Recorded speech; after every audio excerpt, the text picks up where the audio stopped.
Hola, hola, seguidores de Sentidos.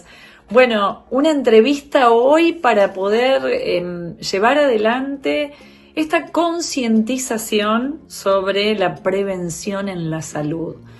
Este mes, todo el mes de noviembre, se llevará adelante a nivel mundial la concientización sobre la diabetes tipo 1 y diabetes tipo 2. Hoy vamos a conversar con la doctora Magalí Clavero. Ella es especialista en diabetes y nutrición. Es sumamente importante que puedas escuchar todo lo que la doctora Clavero tiene para decirnos, porque además de que este mes es el mes de la concientización para la detección temprana de la diabetes, puede traerte aparejado muchos conceptos que tal vez en la ignorancia de no saber cuáles son los síntomas podemos estar perjudicando nuestra salud y lo desconocemos. Quédate porque vamos a darte información, vamos a poder brindarte algún tipo de guía y de apoyo. Así que, sentidos, la vida en acción junto a vos para llevar adelante esta entrevista. Que escribir tu nombre a mí me emociona porque, bueno, verte ahora toda una especialista en temas médicos, con tanta prestancia y con tanta, tanto camino recorrido en lo que tiene que ver a tu formación y profesión, para mí es un orgullo, ¿no? Porque verte desde la primaria, ¿no? Todavía te veo con la carita de niña y hoy sos una gran especialista, así que para mí es un orgullo, Maga, tenerte en el programa. Gracias, Juli. Lo mismo digo, a mí me pasa lo mismo cuando te veo, vos lo sabés, ya te lo dije, siento una gran admiración por vos, así que es mutuo. Tenemos Bueno, mucho cariño, mucho eso es lo que pasa también, de cariño, tantos años. exacto. Sí, Bueno, Maga, agradecerte este tiempo, seguir gracias. invitando a nuestros seguidores para que estén aquí. Pero bueno, vamos al tema que nos ocupa hoy. Venís trabajando con diabetología desde hace mucho tiempo, te has perfeccionado y especializado en esta área de la salud y este mes es un mes particular. Contame un poco de qué se Exacto. trata el mes de noviembre para concientizar sobre diabetes. Bueno, te cuento un poquito y le cuento a todos los que estén conectados y vean después la nota.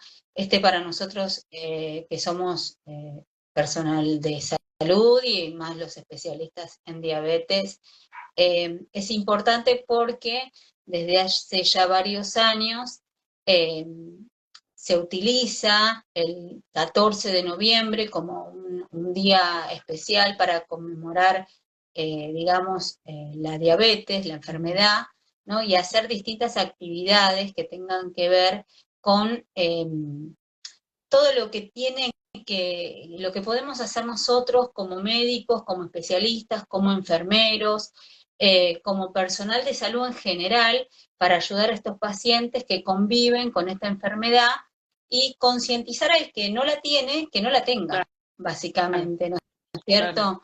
Esto es lo más importante. Este, entonces, bueno, noviembre en general es un mes donde nosotros, así como está el mes de la mama, del asma, del EPOC. Bueno, nosotros tenemos nuestro mes, que es noviembre, el 14 específicamente, como te decía, donde concientizamos y hacemos un montón de actividades en distintos lugares. Van a ver, por ahí vieron en algunos monumentos importantes como el obelisco, el monumento a la mujer y lugares así puntuales de distintas provincias iluminados de color azul, es el color que nos representa, ¿no? Bien. Para concientizar con la enfermedad. Y bueno, y hacemos detección en distintos lugares, charlas, ese día y en días distintos del mes. Yo hice uno la semana pasada, voy a hacer uno la semana próxima en mis lugares de trabajo, donde invitamos en algunos casos a gente que no tiene que ver por ahí con el lugar donde trabajamos, pero que invitamos en general a la población para que se sume. Después van a ver que hay maratones, caminatas, detección en distintos lugares por automonitoreo, el aparatito que todos sabrán que se puede hacer un pinchacito muy sencillo en el dedo y con eso detectamos en forma aislada y sin necesidad de ninguna preparación especial los valores de glucemia que es lo que nos indica si hay una sospecha de una diabetes y el valor lo vemos que está aumentado, entonces ahí lo derivamos para que acuda a su médico de cabecera o al médico que el paciente tenga de referencia, ¿verdad? No necesariamente tiene que ser un diabetólogo, en principio puede ser un médico clínico. Esto es importante, ¿sí? Porque, bueno, hoy es difícil a veces llegar al especialista porque los turnos no son tan sencillos. Un médico clínico le puede pedir un laboratorio y ya con eso nos vamos acercando, ¿sí? Es importante este dato porque, bueno, los números de la diabetes en el mundo realmente son alarmantes. Hoy hay más de 500 millones de habitantes que sufren de esta enfermedad, que la padecen, y lo peor de esto no es el número que sabemos que anda dando vueltas, sino que el 50% no sabe que tiene diabetes. Eso quería Entonces, no preguntarte. está Eso quería preguntarte, diagnosticado. digo, ¿qué pasa con esos pacientes que por ahí tienen síntomas, que los desconocen, ¿no? Yo le hablaba a los oyentes y decía, vamos a pensar en un paciente totalmente ignorante de sus síntomas, no por falta de conocimiento, sino ignorantes de los síntomas, y que de repente va a Claro. una consulta clínica porque tiene algún tipo de malestar, y de repente ese examen da que hay diabetes. Primero, ¿cuántos tipos de diabetes o los más frecuentes son los que podemos encontrar en un análisis rutinario, un hemograma, un análisis de sangre común? Bueno, a ver, primero eh, vamos a contestar la Sí, pregunta porque son varias preguntas en sí, una y es un poco, digamos, para que sea más sencillo para la gente que no maneja por ahí tanto vocabulario. perfecto. Primero saber que la diabetes es un trastorno metabólico, glucémico, es decir, la glucemia se altera, es un valor que nosotros, como vos bien decís, podemos detectar en un laboratorio muy sencillo, y hay una alteración en cómo se maneja esa glucemia con la insulina, que es una hormona, que la insulina es una hormona que, digamos, es creada por el páncreas, es segregada por el páncreas, y acá está la alteración. Esta alteración puede tener varias causas. Por un lado puede ser una diabetes tipo 1, ¿sí? No sé si me escuchas bien. Perfectamente. Perfecto. La diabetes puede ser, la diabetes tipo 1, la realidad es que la clasificación de la diabetes está cambiando, pero vamos a usar la que generalmente la gente conoce hasta hoy. La Sí. 1, que es una diabetes infanto-juvenil, así llamada hasta ahora, porque aparece generalmente en los niños y adolescentes o pacientes jóvenes. Esta diabetes tiene una causa de anticuerpos, ¿sí? Es decir, nuestro cuerpo genera anticuerpos contra células que hacen que el páncreas no funcione bien, no segregue insulina, y ahí tenemos la primer causa, digamos, de diabetes. La diabetes tipo 1 es una de las formas. ¿Puede ser, Después tenemos la puede diabetes, ser hereditario? Perdón que te interrumpa. ¿Puede ser hereditario en bueno, los infantos juveniles? no, por lo general Ah, no hay herencia, lo que, lo que hablamos de genética, sí, que es lo que la gente conoce como herencia, ¿no? Que la sí. genética se ve más en la diabetes Ah, tipo 2, ¿sí? mira. Yo siempre digo que hay factores que uno puede, digamos, cambiar en uno y otros que no, ¿sí? La genética nosotros no podemos cambiarla. Entonces, eso viene cuando mamá, papá, algún abuelo tiene diabetes, bueno, ahí tenemos el gen que está dormido en nosotros de alguna manera, y que nosotros, por algunas causas, que son las más importantes y es donde nosotros queremos concientizar a la población general, podemos despertar este gen que es los hábitos, nuestro estilo de vida. El, digamos, el lema de este año de la diabetes es diabetes y bienestar. ¿Por qué? Porque sabemos que la diabetes tipo 2, que es la que se lleva el 80% prácticamente de la diabetes que nosotros conocemos, es la diabetes que está relacionado con diabetes en el adulto y obesidad, ¿sí?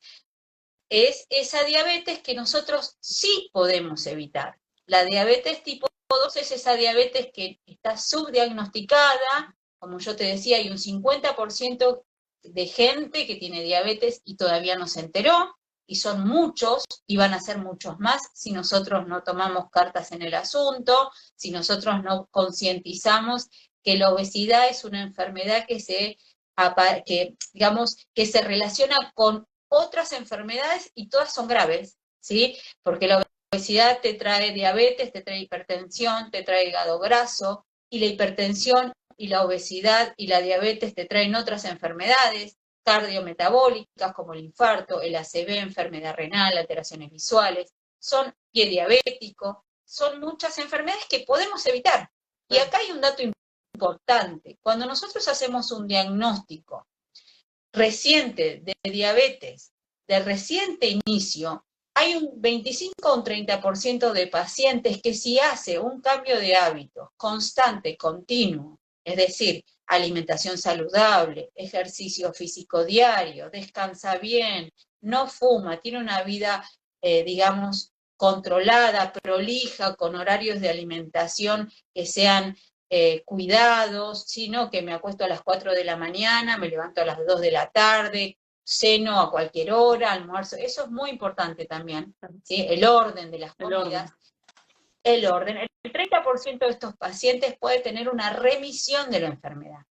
Cuando uno hace el diagnóstico reciente dentro de los primeros 5 años, ¿sí? Por supuesto que cuanto más años yo lleve de diabetes y mal controlada, menos posibilidad voy a tener de que esta enfermedad remita, ¿verdad? Y aparte que me va a traer más complicaciones y más complicaciones. Entonces, digamos que este año uno de los lemas grandes que tuvimos es concientizar en que, yo siempre le digo a mis pacientes, yo soy un medio simplemente entre lo que se sabe de la diabetes y el paciente, pero en realidad el que hace el tratamiento siempre es el paciente. Es decir, si yo le doy las pautas, pero el paciente sale del consultorio y hace de cuenta que nunca entró al consultorio y sigue su vida, digamos, el pronóstico de la enfermedad lamentablemente es tremendo, ¿no? Y yo uso una frase que les digo que se amiguen con la enfermedad, no que la ignoren o que renieguen o que se peleen con la enfermedad, porque ese es el peor camino. Siempre en esa pelea va a ganar la enfermedad. En cambio, Vos si uno...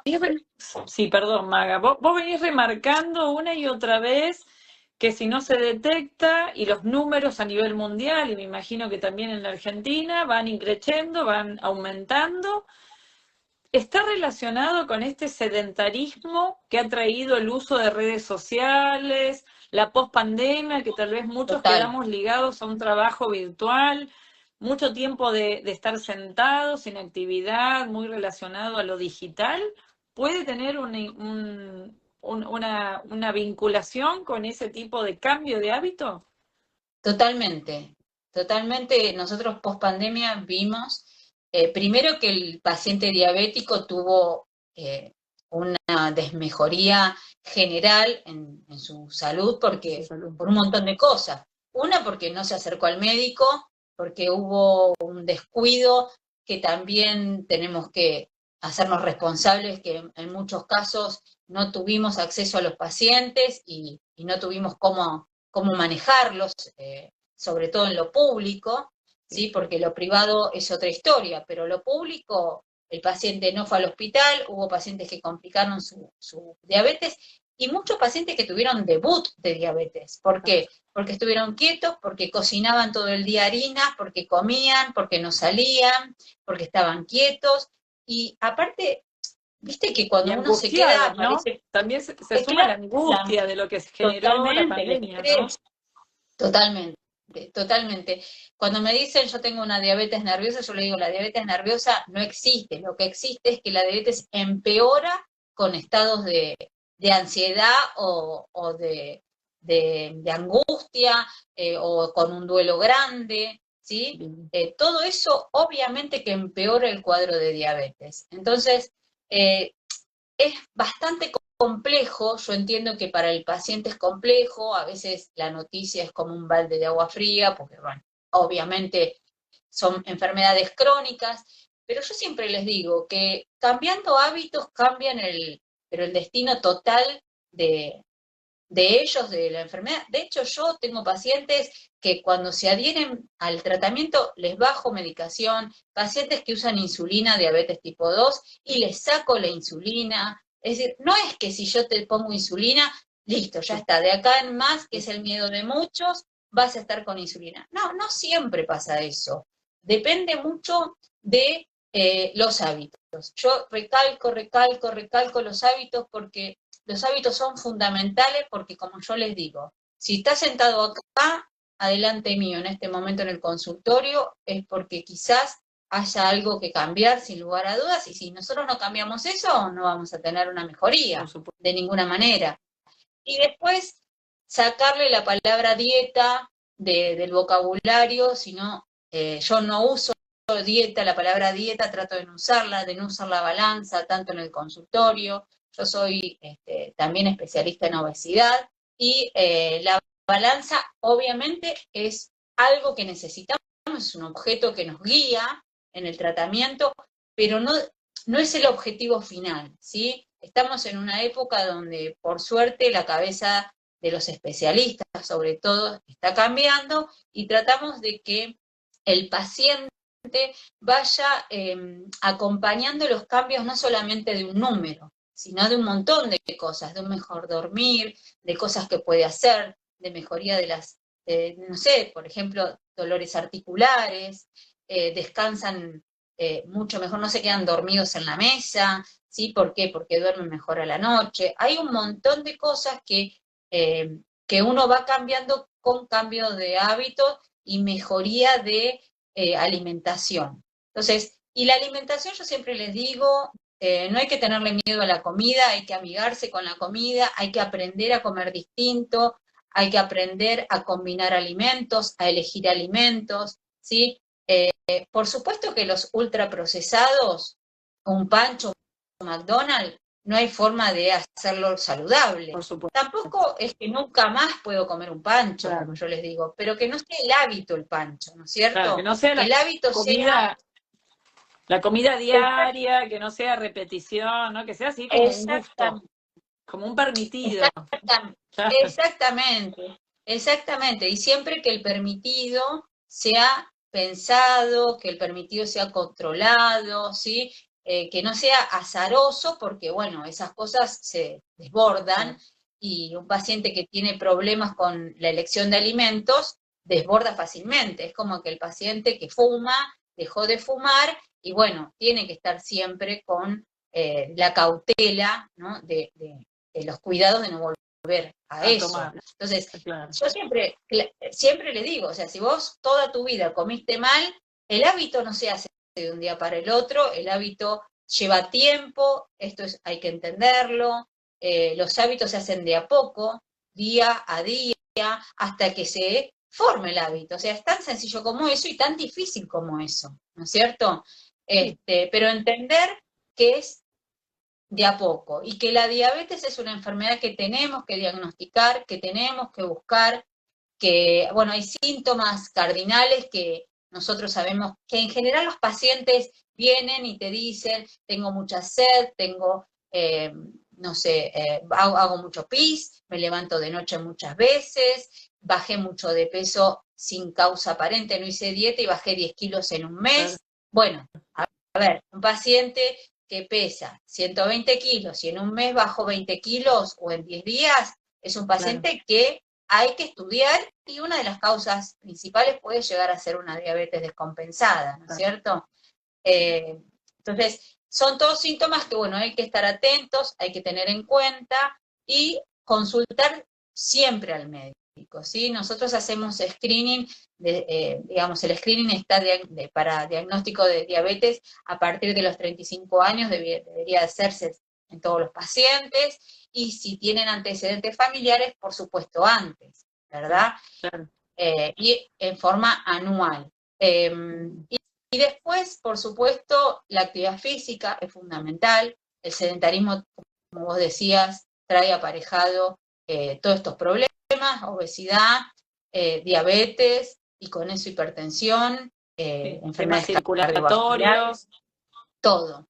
Articulares, lamentablemente son enfermedades que son sistémicas, es decir, no hay ningún órgano que quede sin tocarse, desde los ojos, los riñones, los pies, el corazón, todo, absolutamente todo. Por eso es importante, bueno, diagnosticarlo, detectarlo y tratarlo, y amigarse con la enfermedad. Amigarse con la enfermedad es fundamental.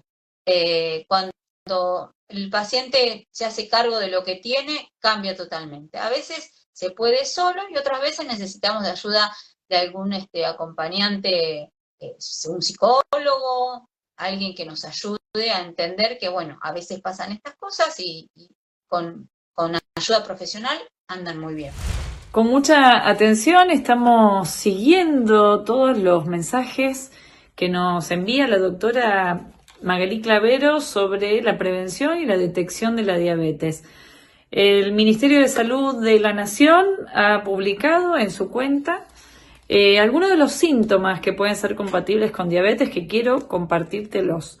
Falta de energía, orinar mucho, aumento del apetito, beber mucho porque se tiene mucha sed, pérdida de peso considerable en poco tiempo, visión borrosa, infecciones urinarias a repetición, infecciones cutáneas a repetición o heridas que tardan en cicatrizar. Si algunos de estos síntomas vos los estás teniendo de manera frecuente en tu vida cotidiana, sería prudente poder hacer una consulta médica con un médico clínico inicialmente, como nos dice la doctora Magalí Clavero, y poder detectar con un análisis rápido, simple, como es un análisis de sangre, un hemograma, si existe glucemia en sangre. Así que acércate al médico porque es la mejor prevención para tu salud. Vos nos comentabas que además sos especialista en obesidad y también quería preguntarte acerca de eso, ¿no? Porque la diabetes, bueno, como vos decís, muchas veces no se detecta hasta que uno no se hace un control rutinario, simple, pero que lo deja pasar. Pero ¿qué pasa con la obesidad también, no? En este último tiempo tal vez se empezó a entender que la obesidad es una enfermedad. Pero esto no pasaba antes, ¿no? De hecho, hasta se ridiculizaba un poco el tema de la obesidad para algunas personas, como parte del bullying, ¿no? Como los apodos, ¿no? El gordito, la gordita. Digo, ¿qué pasa ahora que no se mira en términos estéticos, sino en términos saludables, con este lema que está implementando este año la Organización de Diabetes? Diabetes y salud o bienestar. ¿Qué pasa también con la obesidad en este caso? Bueno, la obesidad pasó por un montón de lugares desde que Sí, nosotros somos sí, chicos. sí. Primero, el gordito era el saludable, todos nos Hola. acordamos Ahí de está. eso. Después, el bullying, obviamente, que lo hemos padecido con chicos, con adultos, con adolescentes, y por suerte eso, si bien no te digo que no se ve menos, pero como vos bien dijiste, la obesidad antes era un factor de riesgo, hoy es una enfermedad. Bien. Y es una enfermedad, ¿por qué? Porque vimos que ser obeso, viste que antes decían, yo soy gordito pero sano. No Claro. existe el gordito sano, ¿sí? Quizás todavía no pudimos ver en un estudio de laboratorio el impacto que está generando la obesidad en el cuerpo y en el metabolismo y en todo lo que es la parte endocrina, etcétera, y en los distintos órganos. Pero yo te puedo asegurar que es una cuestión de tiempo. Yo les digo siempre, el paciente obeso, ¿sí? A largo plazo o a corto plazo va a depender de la genética también, Claro. obviamente, va a presentar distintas enfermedades. Entonces, ¿por qué? Porque la obesidad es una enfermedad ya de por sí donde el paciente está en un estado inflamatorio crónico. Por eso, por ejemplo, lo que vemos es que el paciente, viste, por ejemplo, te voy a dar algo bien gráfico. Sí, sí, Los pacientes con COVID se complicaban, si era obeso tenían peor es pronóstico. cierto.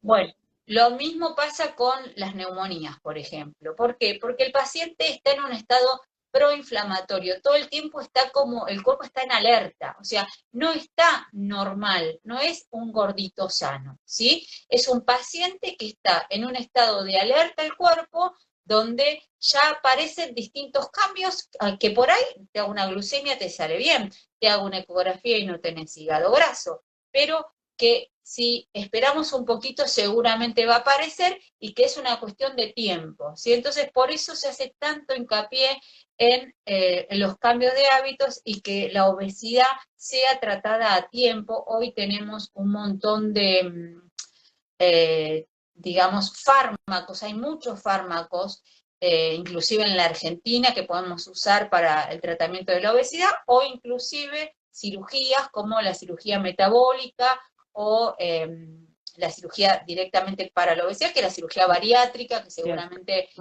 más de uno habrá escuchado, donde tiene muy, muy buen pronóstico. Son cirugías donde los pacientes inclusive tienen cambios metabólicos, muchos pacientes diabéticos retrocede la diabetes y desaparece, usan menos medicación cardiovascular para la hipertensión, para el colesterol, y obviamente su vida cambia rotundamente. Sí, claro, sí, por supuesto.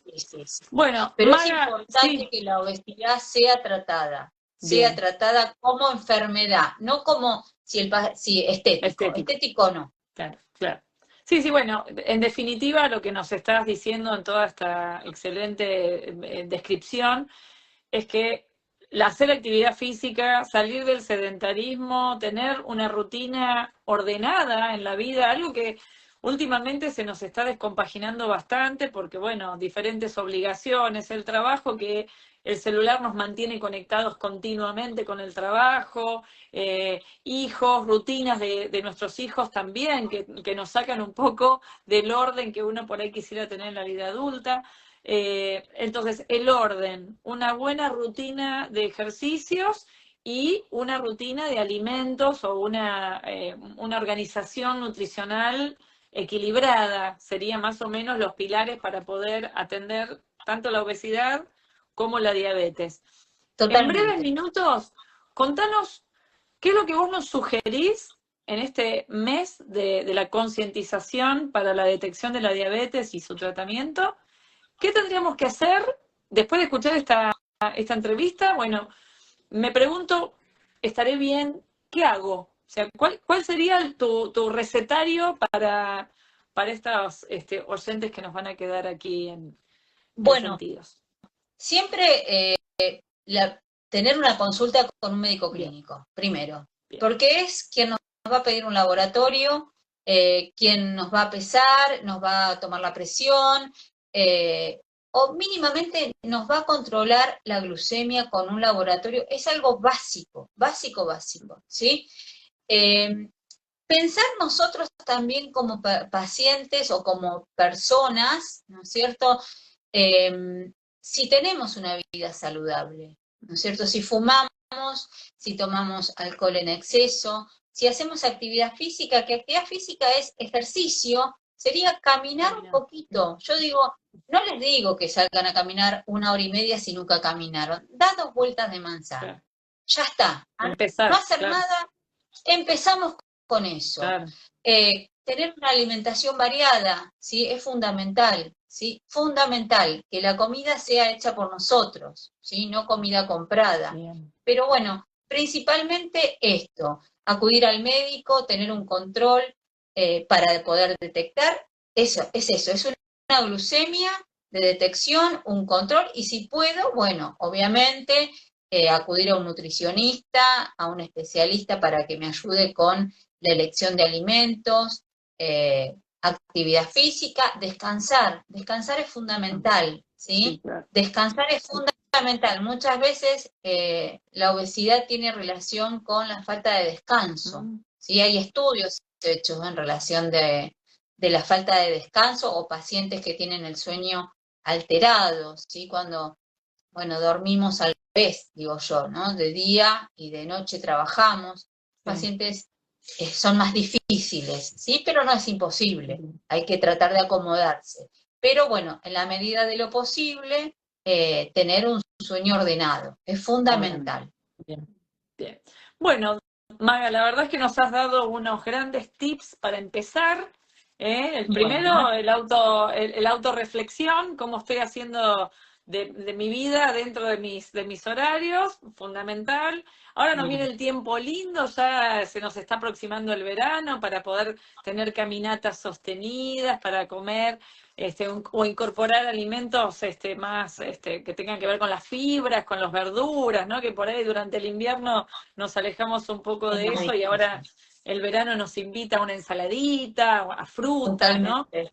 Y Ujú. bueno, por supuesto, siempre como medida preventiva para la salud, la consulta médica, ¿no? Siempre, Fundamental. siempre. Fundamental, Bueno, fundamental. Magali, un placer enorme tenerte aquí en Bueno, Sentidos. Todo lo que nos has dicho es fabuloso.